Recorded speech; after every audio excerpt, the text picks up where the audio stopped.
Max System е еден холдинг кој е отворен 84 година и почнавме прво во Франција, па после се разграничме Шпанија, Америка, Македонија, Германија, Англија и секаде по светот. Сега сме и Сингапур, мислам.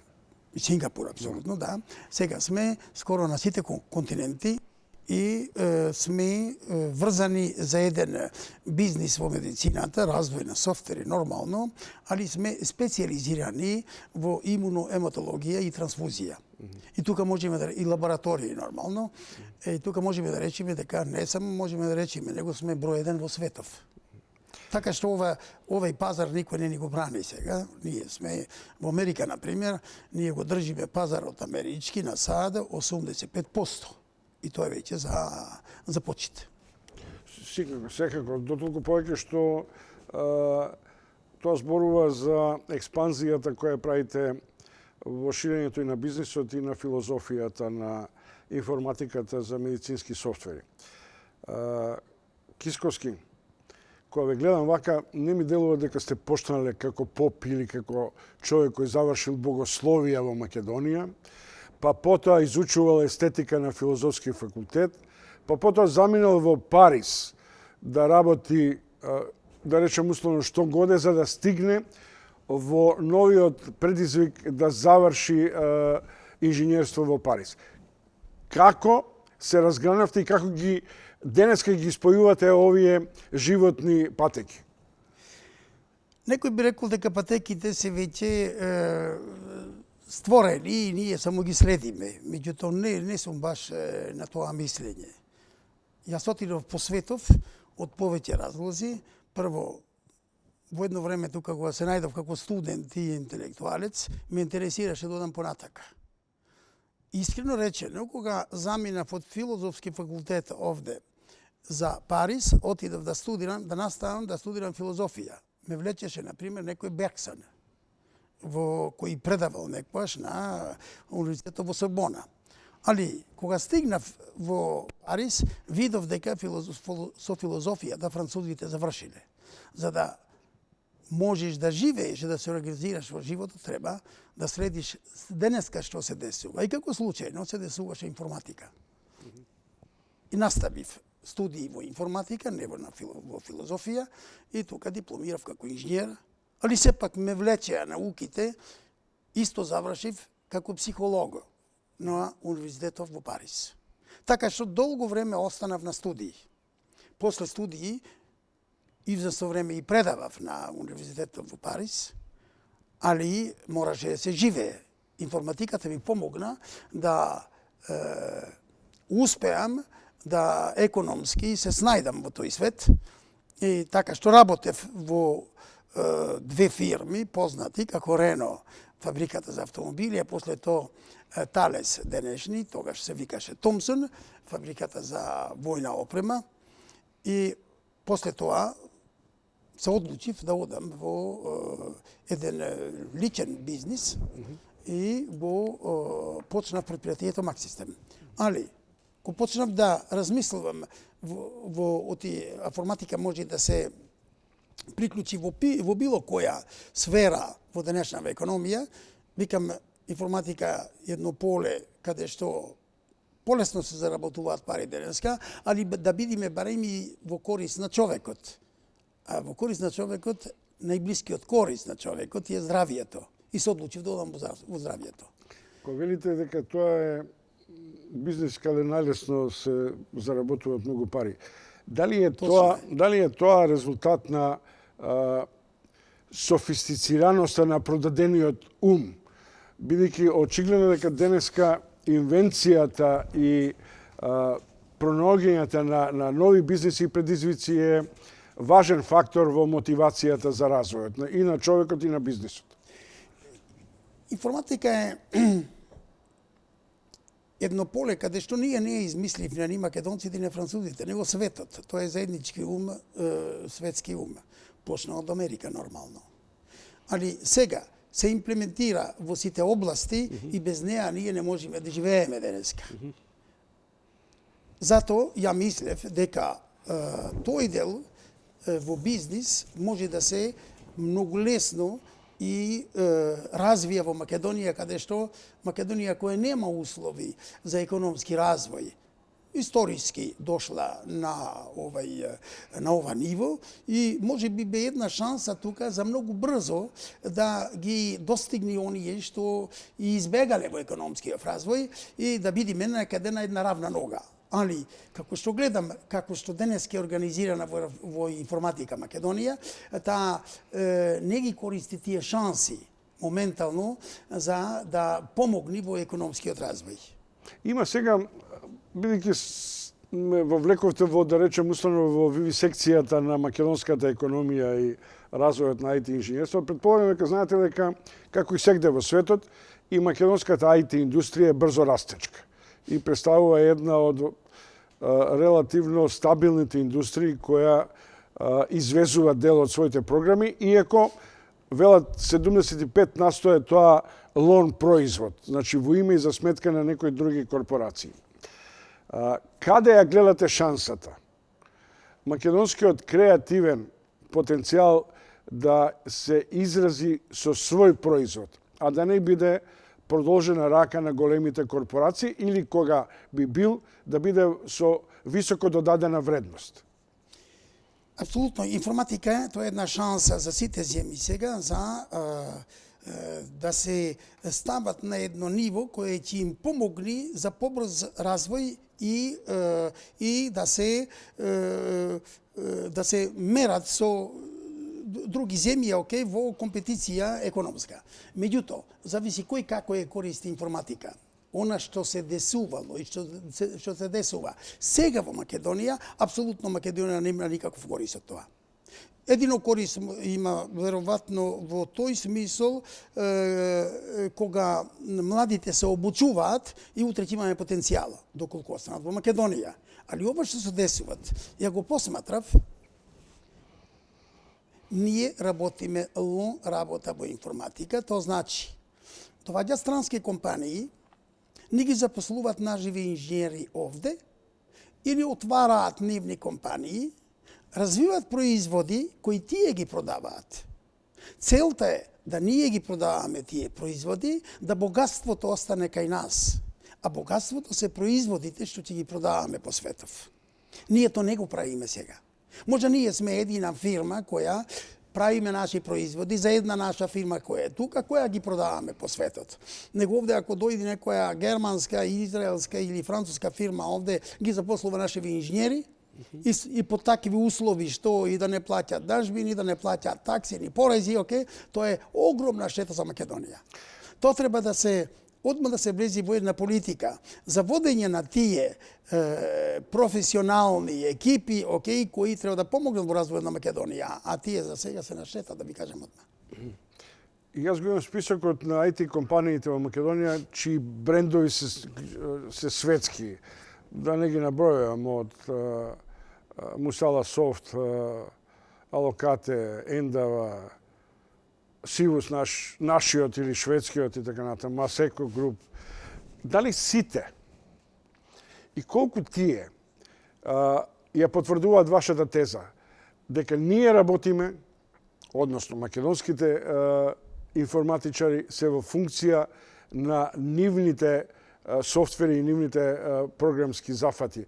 Колку во сето тоа ја гледате перспективата да ги научиме, да ги изучиме новите софистицирани форми на програмирање и како од тоа да извлечеме своја автентична политика во развојот на IT индустријата?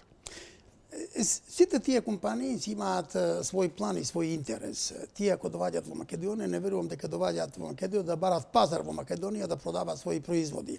Тие доаѓаат во Македонија да ги искористат нашите потенцијали кои ги ствараме по факултети, и да ствараат производи кои ги продаваат во светот, како што правиме и ние, пошто во Македонија прво нема и пазар. Меѓутоа, она што е можда корисно за македонците во таа насока, тие може ги обучуваат македонски инженери да добијат повисоко ниво за да може да прават производи. Али реков, за Македонија да добија нешто, она со своите инженери треба да гради компании кои прават алати, кои ги продават во светов. Тоа значи Македонија треба да заработи, а не немци, швеѓани или французи или било кои. Значи овдека треба се, компаниите треба се усадат овдека. Меѓутоа колку што разбрав ја, ние водиме страни компании, плюс им даваме субвенции и плюс не плаќаат дажбини за вработени и тоа каде е користот на Македонија? За да запослиме, да правиме робје од инженерите, апсолутно не сум согласен за тоа. Но е факт дека индиската IT индустрија, која е синоним за така наречената лон или аутсорсинг индустрија, каде што американците ги префрлија своите главни софтверски програмери и така натаму, дека може да биде некаков модел. Дали Македонија може тој модел да го користи? Да прерасне сега во оригинерна, во автохтона индустрија која ќе нема да биде сервис, туку ќе создава алатки, како што вие велите. И што е сега нужно, што власта би требало или би можела да направи. Затоа што мислам дека се доведеме во ситуација нас да ни е преокупација само субвенциите во аграрот, со ниско додадена вредност, ние не разговараме за индустрии и за субвенционирање евентуално на човечките ресурси и капитал. Како во секоја индустрија и во информатика, она што е важно, да имаме една комерцијална сила и да го држиме, да го усвоиме пазарот. Пазарот е во светот во информатика. Во Македонија, например, нема пазар. За да се дојди до тој пазар, треба да се има добри алати, добри софтвери. А тие софтвери треба да се прават во Македонија, со македонски компании. Тие македонски компании за да го усвојат пазарот во светот, тешко е. Оти тука ги имате како SAP, како и други големи компании кои пливаат секаде во светот и го држат пазарот. Ние треба да се бориме тука, да им земеме едно парче од нивниот пазар. Оно што го направивме ние. Ние во нашава индустрија, во информатика, сме број 1 во светов. Е штета сега што компанијата не можам така лесно да ја преселам тука. Покушав. Зошто? Што ви недостига? Покушав, ќе ме однесе во затвор за тоа. Политиката јас не ја правам тука, други ја прават или ако му одговара на предпријето, ќе бидеме присутни, ако не одговара. Не добивте поволни аспекти како што ги даваат сега на субвенционирање или на помош за другите компании, што Груевски, например, бидејќи предполагам дека е тоа времето. Имав повеќе состанци из Министерството за финансии во едно време, кога да сакав ја да ги преселам компанијава да се пресели овде и да од тука тргни комерцијалава, веќе ја имавме разработена комерцијала во светов, али да ја преселам Македонија.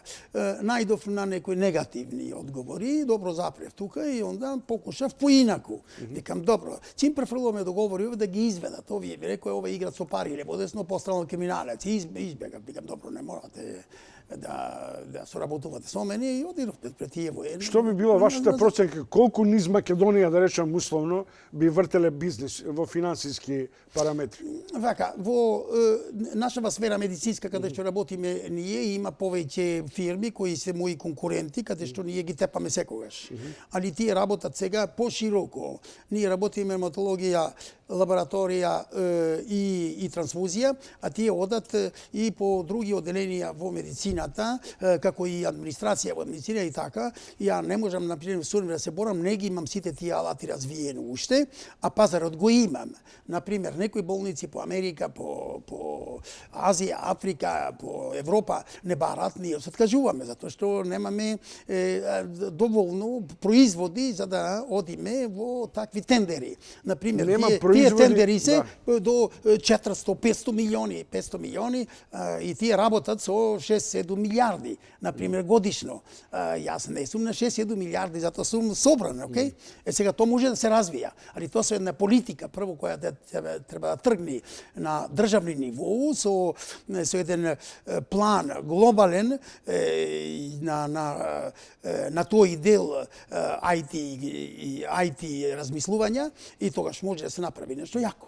Еве ја, например, Во едно време бев во Министерство, во им реков, ние имаме капацитет да направиме едно предпријатие овдека за 1000-2000 инженери, да правиме до 4 милиарди евра. Али и то изгледаше за нив едно смешно нешто и така што... Смешна сумата, наспроти... Не, све беше смешно, затоа што не сме ние за информатика, не сме ние за ова, не сме ние за такви шифри, окей, не можеш да разговараш. Има ли потенцијал кадрски да можете да ги ангажирате тука инженерите наместо да заминуваат? Сега лично, сега можам да запослам одма 1000 инженери, денеска. Али нема да ги најдеме тие, сите земји еден вамо, еден тамо и те им служат како робија на овие западни компании кои доваѓаат ги користат и влон работа и продаваат на друго место, окей? Али тоа може да се реорганизира. Зошто не донесете, например, од овие наши IT инженери кои се во Европа, не ги донесете назад, па да работат за ваша сметка и во ваша... на тоа ваша... треба да се работи, али за да се вратат тие назад, треба да створиме една атрактивна Македонија. Таа атрактивна Македонија треба да биде и социјално, и економски, и политички поставена и да биде сигурна, за да можат овие да со фамилии и со амбиција да се вратат во земја и да работат во таа земја. Нема да работат во таа земја ако гледат дека има конфликти социјални, етнички и слично, нема што да бара, тој сега да живее.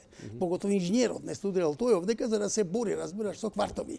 Него иди таму да барат за фамилија и за деца како да иди понатака да живее убаво. Малку ми изгледа нелогична или абсурдна ситуацијата во Македонија. Во овој момент, со сите катастрофални образовни политики, сега добива еден замаец развојот на техничките науки, на информатички дисциплини и така натаму. Има значаен број на образовни потенцијали. Да не може да се најдат инженери, а во овој момент студираат најмалку 500 студенти. Тоа значи дека каде е дефектот? Кај менаџерите кои не се инволвирани во образовниот процес, во селектирањето и во апсорбцијата на добрите кадри, или кај образовните структури кои не произведуваат кадрови за меѓународна конкуренција. Све е тоа поврзано заедно. Ако на институциите не им дадете услови да произведат добри производи, добри инженери, онда ќе имаме нешто средно.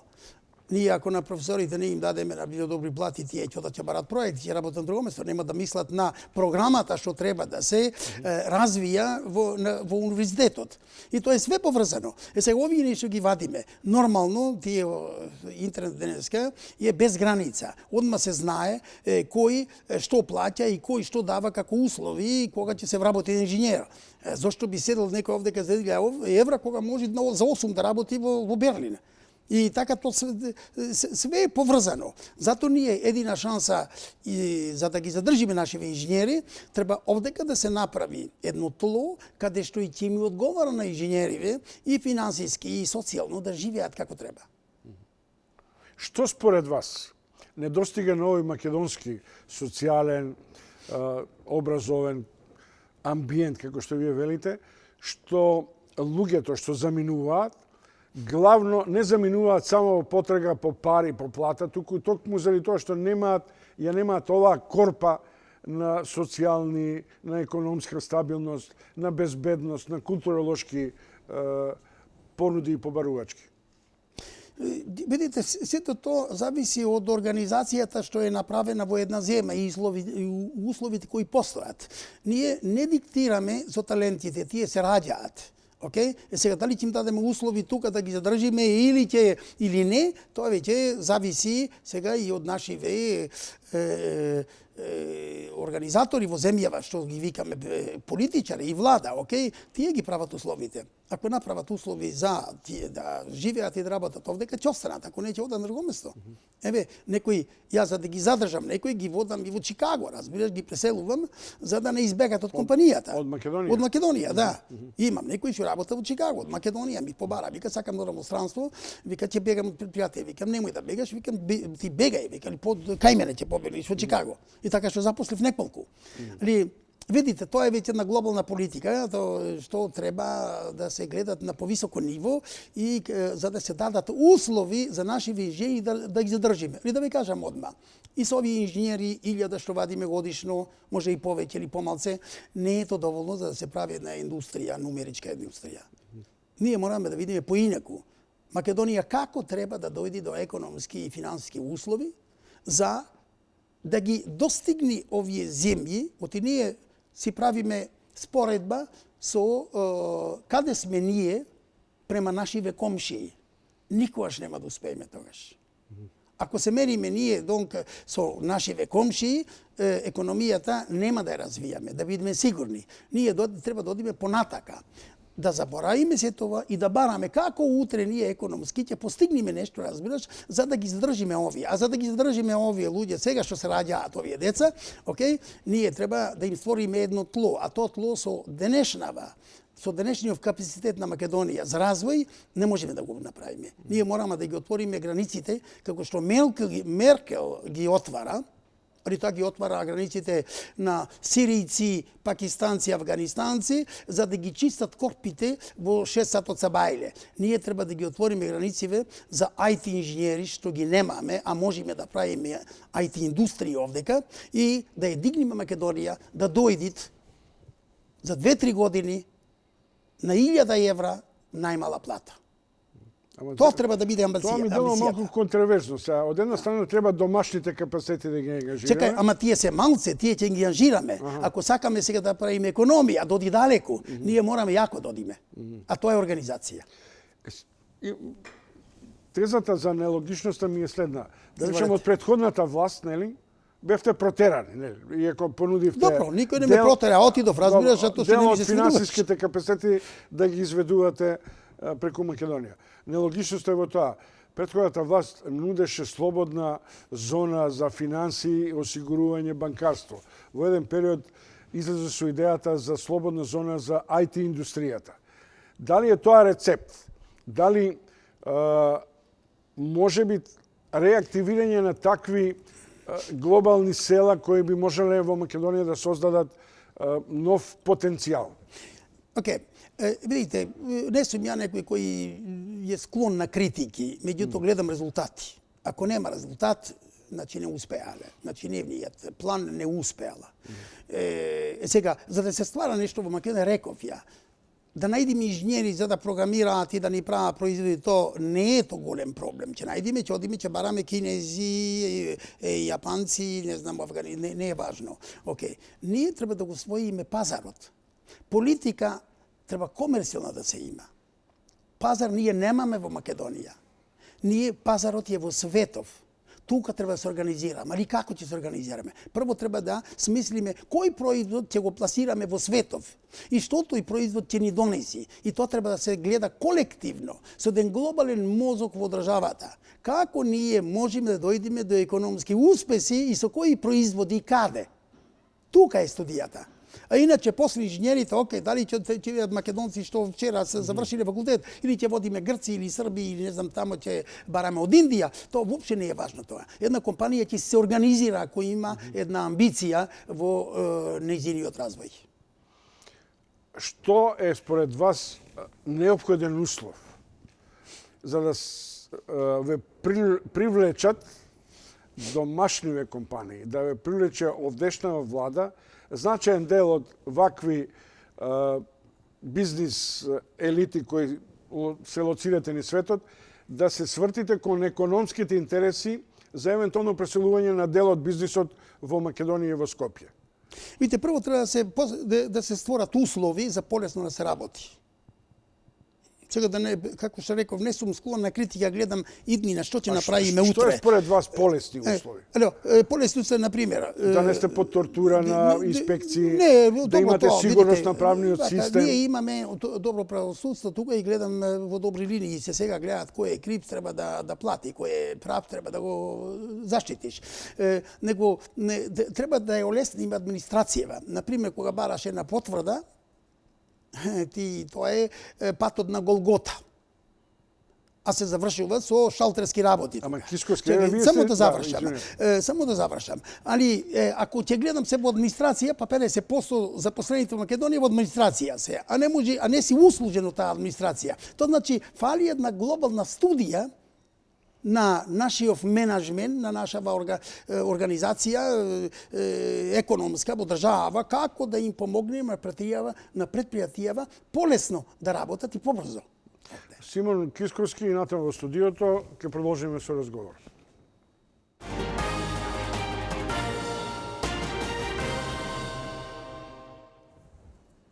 Симон Кисковски, предприемач кој со своите фирми низ целиот свет е етаблиран во информатиката за медицински софтвер. Разговаравме за потенцијалите и за можностите да се развие IT индустријата.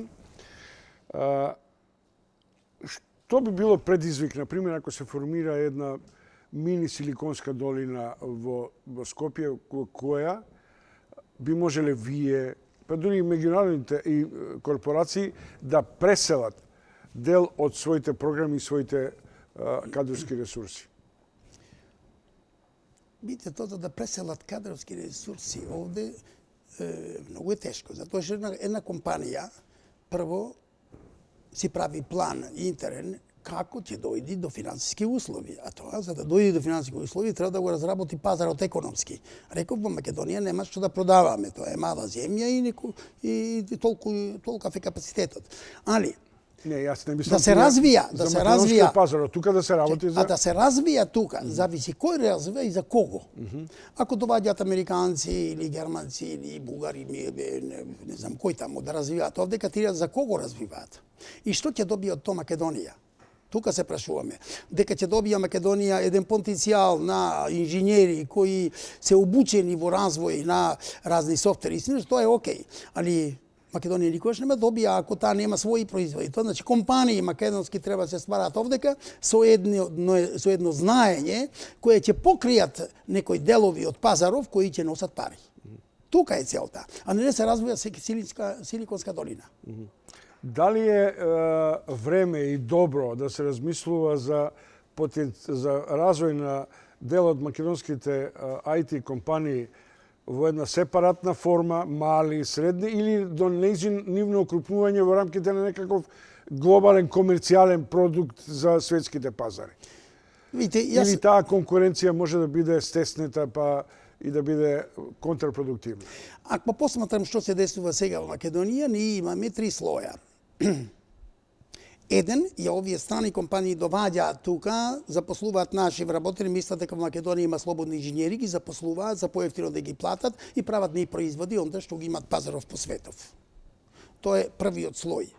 Вториот слој има мали IT компании, македонски, кои работат интерно за нашиот пазар, за нашиве потреби во администрација, во приватни компании, им прават софтвери, дали книговодства, исплата и овона, окей.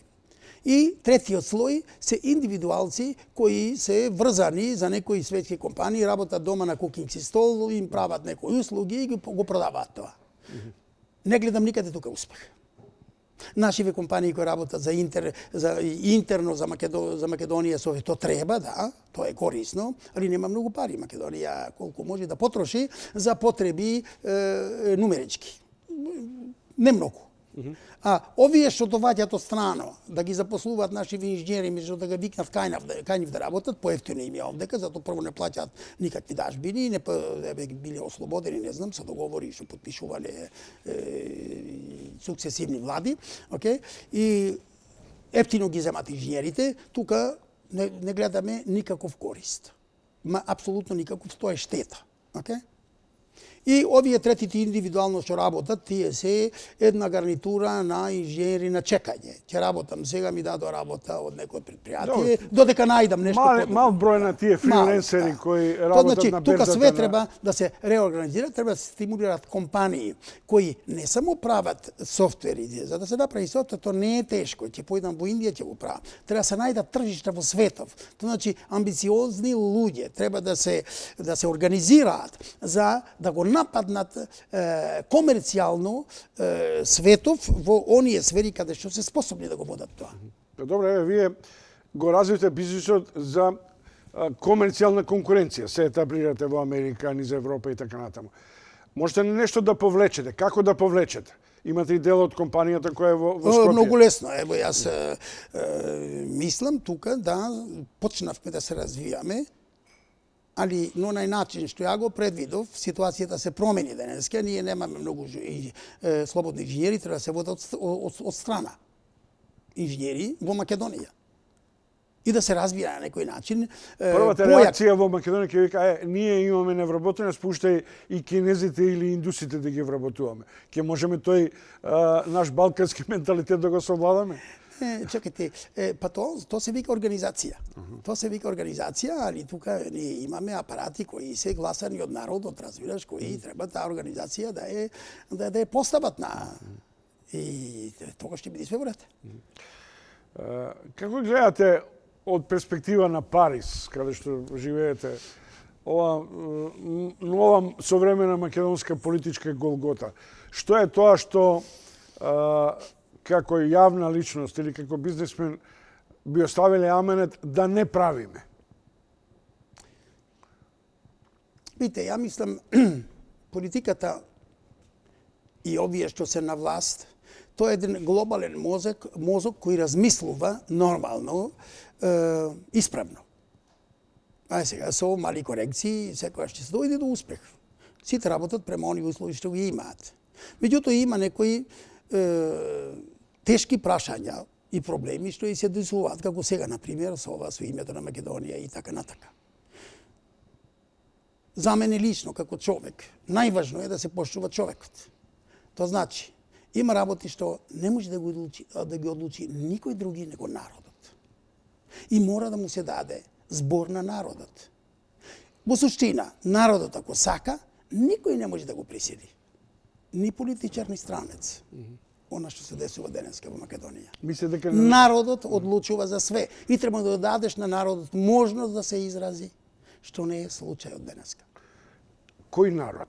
Народот како маса или народот, граѓаните како гласачки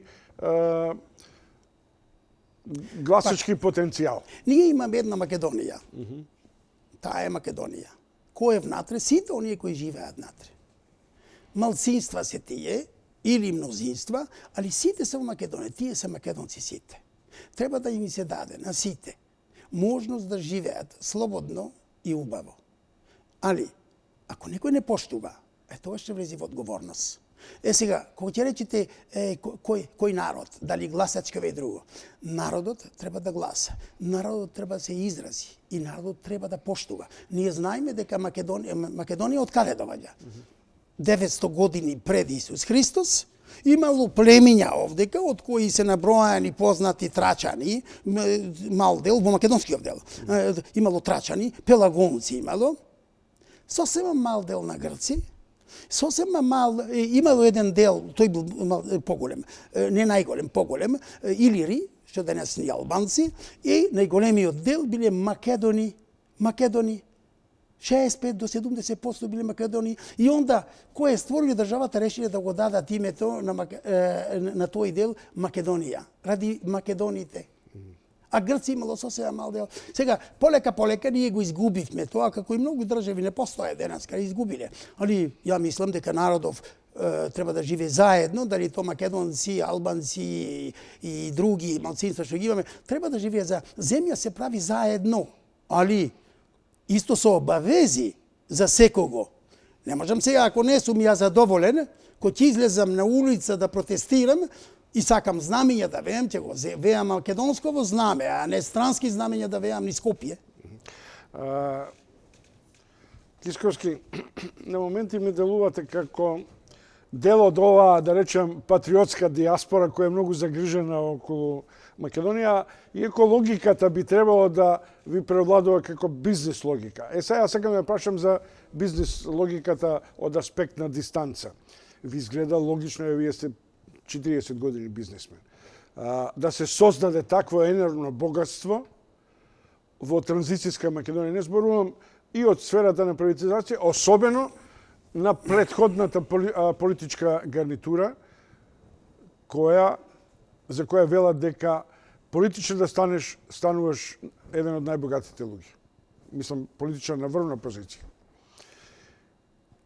Има таква паралела и познавање, например, во Франција.